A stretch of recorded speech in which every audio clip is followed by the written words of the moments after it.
ઓમ નમો નારાયણ. જય શ્રી રામ. આપ સૌ સનાતન ધર્મીઓનું શ્રી નવહત્તા હનુમાનજી મંદિર હરણકોઈ બોટાદ गुजरात हार्दिक स्वागत है. आइए, पधारिए. नवहत्ता हनुमान जी महाराज मतलब 9 हाथ लंबे हनुमान जी. इनकी एक खासियत है कि ये एक बाजू में इनका माप लिया जाए तो ये 9 हाथ होते हैं और दूसरी बाजू में ये 8 हाथ होते हैं. ऐसा विशेष आकर्षण वाला और चमत्कारिक मंदिर श्री नवहत्ता हनुमान जी मंदिर है. ये जगह इसलिए विशेषता प्रसिद्ध है. भूतकाल में शनि भगवान की 7.5 जो हनुमान जी को लगने वाली थी, उसके कारण हनुमान जी और शनि भगवान का जो युद्ध हुआ था, वो जो युद्ध हुआ था वो ये जगह है. इसी जगह में हनुमान जी के डर से शनि भगवान स्त्री का कपड़ा पहन के ऊपर हनुमान जी के नीचे जो गुफा है उस गुफा में छुप के बैठे थे. और अभी नई नई यहाँ पे 9 ग्रह, 27 नक्षत्र और 4 युग के 4 गणपतियों की प्राण प्रतिष्ठा की है. वो जो घटित इतिहास है उसको वैसे का वैसा यहाँ पे उतारा है. हनुमान जी महाराज बहुत क्रोध में थे, तो उनको बाकी ग्रहों को लगा कि ये शनि भगवान को मार देंगे, तो न्याय का काम कौन करेगा, क्योंकि शनि भगवान जो है लोकपाल है, न्याय देवता है और स्वर्गलोक के मंत्री है. ये इनको अगर मार देंगे तो फिर न्याय का काम कौन करेगा. इसलिए सूर्य भगवान के नेतृत्व में इस जगह में बाकी के 8 ग्रह आए और हनुमान जी को मनाने लगे, लेकिन हनुमान जी किसी से भी नहीं माने.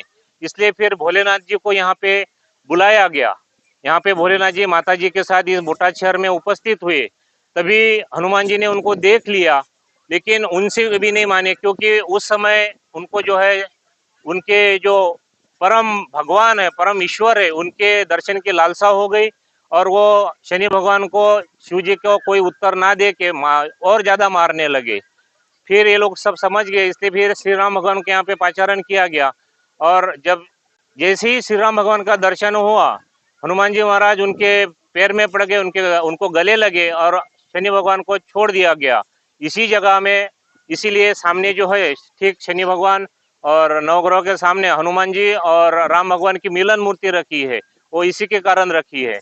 और उसके बाद जो है आज जो हम हनुमान जी का शनिवार दिवस मानते हैं, इसी जगह में शनि भगवान ने अपना शनिवार दिन जो है ये हनुमान जी को प्रदान किया था कि आज से आपको ही नहीं, आपके किसी भी सेवक भक्त को मेरी 7.5 नहीं लगेगी.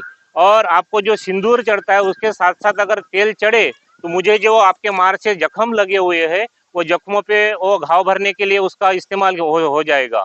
इसके साथ साथ बाकी के 8 ग्रह भोलेनाथ और राम भगवान ने भी इसी जगह को आशीर्वचन दिया है, वरदान दिया है कि इस जगह में जो कोई आता है श्रद्धा भाव से झुकता है और मनोभाव से पूजा पाठ करता है, हनुमान जी को शरण जाता है, उसका 7.5 ही नहीं बाकी कोई भी ग्रह की कोई भी पीड़ा हो, वो यहाँ ये मुक्ति स्थान है. इसी जगह में सबको मुक्ति मिलती है.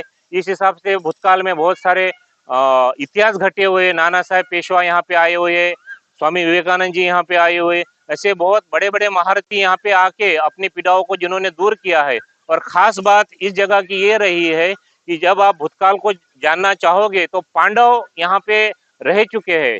जब द्रौपदी माता से शादी हो गई थी उस समय छुपे वेश में जो है इसी जगह में उन्होंने आश्रय लिया था और इसी जगह में युधिष्ठिर महाराज ने सूर्य भगवान को प्रसन्न करके जो महाभारत में अक्षय पात्र का उल्लेख आता है वो इसी जगह में उन्होंने प्राप्त किया था और इसी जगह में उसका यूज किया था.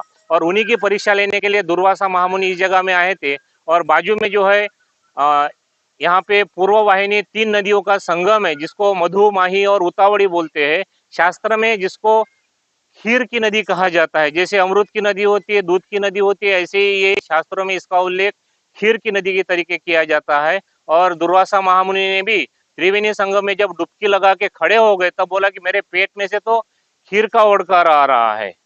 तो ये वही पावन जगह है जिसका आप इस समय दर्शन कर रहे हो. आपके सामने जो है 9 ग्रह, शनि भगवान सहित, सूर्य भगवान सहित 27 नक्षत्र, 4 युग के 4 गणपति, ऐसी पूरे ब्रह्मांड यहाँ पे विराजित है. इनकी एक परिक्रमा करने से पूरे ब्रह्मांड की परिक्रमा की जाती है ऐसे माना जाता है. और आपके हर शोक, दुख, कष्ट, दरिद्र की यहाँ पे निवारण होता है. ऐसा श्री नवहत्ता हनुमान जी महाराज मंदिर बोटाद हरणकोई विस्तार में आया है, जो कि गुजरात में बसा हुआ है. इसी पावन जगह पे आइए, पधारिए, दर्शन कीजिए और अपना जीवन को सुखी और धन्य कीजिए. अपना जीवन जो है धर्म और राष्ट्र के लिए समर्पित कीजिए। ओम नमो नारायण। जय श्री राम।